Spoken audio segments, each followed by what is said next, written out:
Hey, what's up? Welcome to Degen Ed. That's degenerative education, meaning none of this is financial advice. Just me having fun looking at charts like the chart behind me, which is of Rivian Automotive, ticker symbol RIVN. And so I wanted to do a follow-up on this after, breaking out from this falling wedge around the end of November. The last month, Rivian has been on a rampage, but there are a couple things to be concerned with, but also a couple things to be looking forward to as far as the charts go. And so basically what I wanted to go over here, I do have this downtrending level of resistance, this red line here, and I also have this blue line drawn at $19.69, which was the high on December 13th before gapping up the following day. Let's see, it was December 13th before gapping up on the 14th. And so I do think that level could be returned to, and it's possible that will coincide with testing this downtrending level of resistance as support. And that could happen around the middle of January. That's when they look like they intersect. So that is a possibility. But what I see if we zoom in is a lot of strength here. I see, so this gap up, not really that great because it will probably be filled at some point, but there's just a lot of strength with these big candles. Let's see the candle on that day moving up nearly 14%. Continuations higher, and then this consolidation is downtrending, which suggests that this is a bull flag and that it's likely to break to the upside. So, my thoughts on this, especially if we consider the volume profile on the side there, let's see.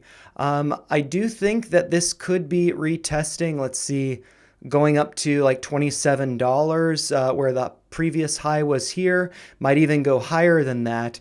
If we do look at the RSI, that is currently at 66.33, so below 70. So it's not yet in overbought territory, but it is getting close.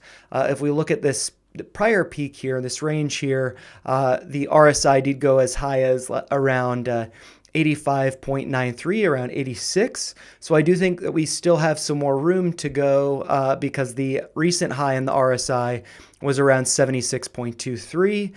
So I do think there will be a continuation to the upside.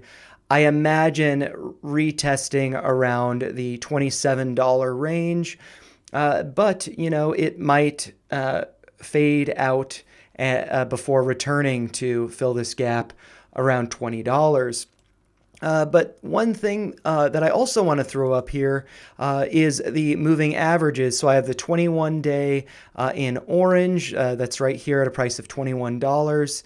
And so that is below the current stock price. So that could suggest that that will act as support. However, if we look at the 50-day in yellow, it looks like it has just barely crossed over the 200-day moving average. So the 50-day moving average is at 1848, whereas the 200 is at 1843. And so that is the golden cross, suggesting that there's bullish bullish momentum in the stock right now. So I could see a continuation to maybe around 27, but I do think that will fade and that we will return to $19.69 or around $19 to fill that gap. Maybe that return to that level will coincide with this orange uptrending level of support, which would happen to be around mid-April. And so that trend line goes back here with the first pivot point mid-April 2023, and again, the end of June 2023. So, I do think that there are plenty of things to be cautious of with this gap to the downside. But for the time being, for the first half of January at least, I do think it will be strong moving up. And so if you found this helpful, make sure you like the video, share your thoughts in the comments below, and subscribe to the channel for more videos like this. Thanks a lot for watching, and Happy New Year.